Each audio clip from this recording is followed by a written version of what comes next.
अस्सलाम वालेकुम मेरे सादा से पाकिस्तानियों, मेरा नाम रेहान तारिक और आप मेरा यूट्यूब चैनल और फेसबुक पेज देख रहे हैं। वक्त का पहिया बड़ा बेरहम है और ये पहिया बड़ी तेज़ी से घूम रहा है। पाकिस्तान मुस्लिम लीग नून की नायब सदर मरियम नवाज साहिबा लाहौर हाई कोर्ट से पासपोर्ट वसूल करने के बाद उड़ान भरने को है और उनकी ये उड़ान होगी लंदन की जानिब, लंदन जहाँ उनके वालिद गिरामी और पार्टी कायद मियाँ नवाज शरीफ मौजूद हैं। नवाज शरीफ साहब ये कमान अब किसको सौंपने जा रहे हैं, ये तो काफ़ी हद तक तय हो चुका है कि मरियम नवाज साहिबा is going to take lead now.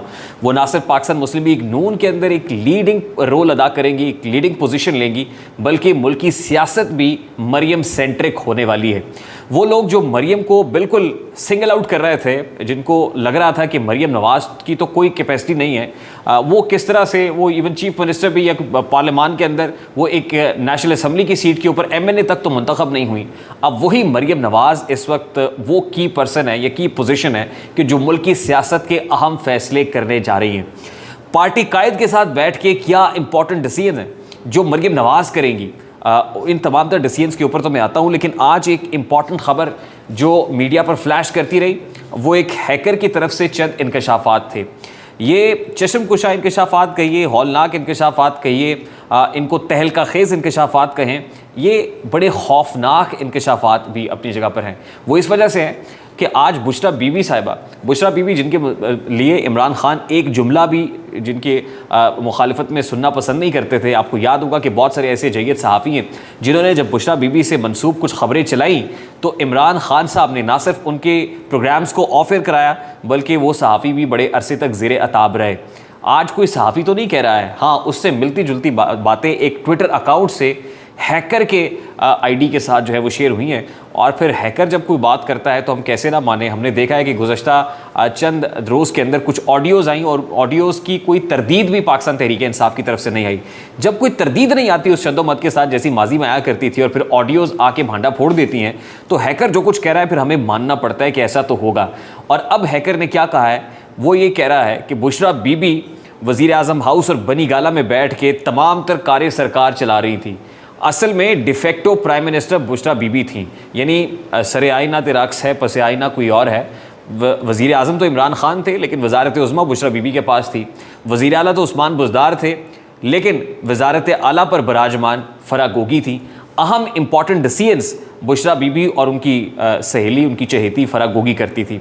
और ये कितना बड़ा मजाक है स्टेट अफेयर्स के साथ कि वो लोग मुल्क के जो है रियासत के जो उमूर चला रहे थे जिनकी कोई कैपेसिटी नहीं थी। ये वो लोग हैं जो मरियम बीबी के ऊपर तनकीद करते हैं, लेकिन बुशरा बीबी और फ़रा गोगी किस हैसियत के अंदर इंपॉर्टेंट डिसीजंस कर रही थी तो सवाल तो उठता है। और फिर डिसीजंस भी कैसे कैसे थे कि आप जाइए और मरियम नवाज साहिबा के जो नैब कस्टडी है ना, जहाँ पे वो रोकी हुई हैं, उनके वॉशरूम के अंदर कैमरे फिट कर दें।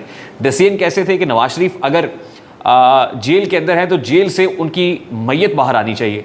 डिसीजन कैसे हैं, वो डिसीजन रिपोर्टेडली ऐसे हैं कि जो आमिर लियाकत के मर्डर तक पहुंचाते हैं। वो डिसीजन रिपोर्टेडली ऐसे हैं कि जो हरीम शाह जैसी जो टिकटॉकर है उसको बिल्कुल मिटाने की, यानी उसका नामो निशान इस सफ़ा हस्ती से मिटाने की बात करते हैं। वो डिसीजन ऐसे हैं कि जो इस्लामी टच देने की बात करते हैं। वो डिसीजन ऐसे हैं कि चौधरी परवेज़ इलाही को अपनी मुरीदनी के साथ शादी कराने का मशवरा देते हैं। वो डिसीजन ऐसे हैं कि जो डिसीजन ये कहते हैं कि अगर खातून अव्वल के पहले शौहर की बेटी का कोई निकाह होना है सऊदी अरब के अंदर तो उसके लिए सरकारी जहाज़ यानी प्राइम मिनिस्टर का जहाज़ और प्राइम मिनिस्टर का प्रोटोकॉल इस्तेमाल होना चाहिए।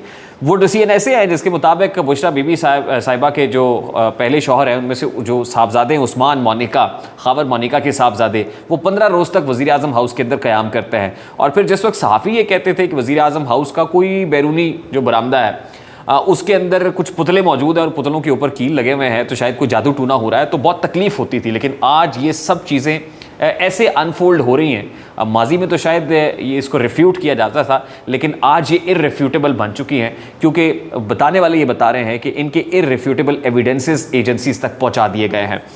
अब इस पर पाकिस्तान तहरीक इंसाफ की तरफ से तो कोई तरदीद सामने नहीं आई, लेकिन मरियम नवाज साहिबा ने इस पर ज़रूर बात की है अपने इंपॉर्टेंट प्रेसर के अंदर, मॉल टाउन सेक्रेटेरिएट के अंदर। और फिर उन्होंने आइंदा आने वाली जो सियासत है उसके बारे में भी ये बता दिया है, जिससे काफ़ी हद तक ये दिखाई दे रहा है कि आने वाले दिनों में जो सियासत है वो मरियम नवाज़ और नवाज शरीफ के गिर्द घूमेगी, क्योंकि 62(1)(f के तहत जो ताहयात नाअहली है मियां नवाज शरीफ साहब की, वो सिर्फ उनकी नहीं थी बल्कि फैसल वोडा की भी थी, जिनको 62(1)(f के तहत नाअहल किया गया था। ना सिर्फ फैसल वोडा को किया गया था, जहांगीर तरीन का केस भी उसी में है।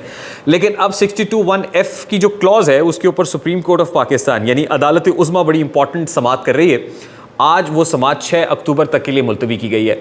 अब 62(1)(f का जो मामला एक ऐसे वक्त में ज़ेर बहस आ रहा है कि जब नवाज शरीफ साहब इसी की सज़ा काट रहे हैं, वो ताहयात पाकिस्तान की सियासत से बाहर कर दिए गए। अब 62(1)(f की जब बात हो रही है तो इसलिए हो रही है कि ममनुआ फंडिंग केस का फैसला इमरान खान का है, तोशा खाना रेफरेंस इमरान खान साहब का है, और अगर तोशा खाना ये ममनुआ फंडिंग केस जैसे किसी रेफरेंस के अंदर इमरान खान नाहल हो जाते हैं तो कम अज़ कम उस लाडले को इस ताहयात नाअहली से तो बचाया जा सके। फिर ये कहा जाएगा कि इसको टाइम बार कर दें, यानी 5 साल की नाअहली कर दें, तो 5 साल तो मियाँ नवाज शरीफ को भी सज़ा काटते हुए हो गए हैं। वो ये अपना जो सज़ा का पीरियड है वो मुकम्मल कर चुके हैं। तलाल चौधरी भी नाअहली का जो टाइम पीरियड है वो मुकम्मल कर चुके हैं। निहाल हाशमी भी मुकम्मल करने के करीब हैं। तो फिर मुझे वो फिल्म के डायलॉग याद आते हैं कि मुझे मेरी जवानी लौटा दो जज साहब। तो फिर इनके इस सज़ा का जो है वो हिसाब कौन देगा? राना सनाउल्लाह साहब की जो अहलियाँ हैं उनकी तरफ से अहाता अदालत के अंदर ये स्टेटमेंट दिया गया था कि राना सनाउल्लाह के 6 महीने का हिसाब कौन देगा। तो इसी तरह वो लोग जो 6-6 माह साल जेल काट के आए हैं, नैब की चक्की काट के आए हैं, तो फिर उनका जो है वो हिसाब कौन देगा? सवाल तो आने वाले दिनों में उठेगा। लेकिन एक इम्पॉर्टेंट ख़बर ये है कि दर पर्दा जो मुज़ाकरात हो रहे थे, पहले तो इमरान खान साहब इसको डिनाई करते थे, लेकिन अब इमरान खान साहब ने बरमला बबांगे दोहल ये इसकी तौसीक करना शुरू कर दी है कि मुज़ाकरात हो रहे हैं। इसीलिए वो कुछ सच झूठ जो है वो बिल्कुल उसी अंदाज़ में नहीं बोलते जैसे बोलना चाहिए है। और अभी ख़बर ये बता रही है कि प्रेसिडेंट हाउस जो कंसल्टेशन के लिए इस्तेमाल हो रहा था, मीडिएशन के लिए इस्तेमाल हो रहा था, अब उस प्रेसिडेंट हाउस ने भी हाथ खड़े कर दिए हैं, क्योंकि कुछ लोगों को ये गुमान गुजरा था कि आरिफ अलवी साहब भी विकेट के दोनों तरफ खेल रहे हैं।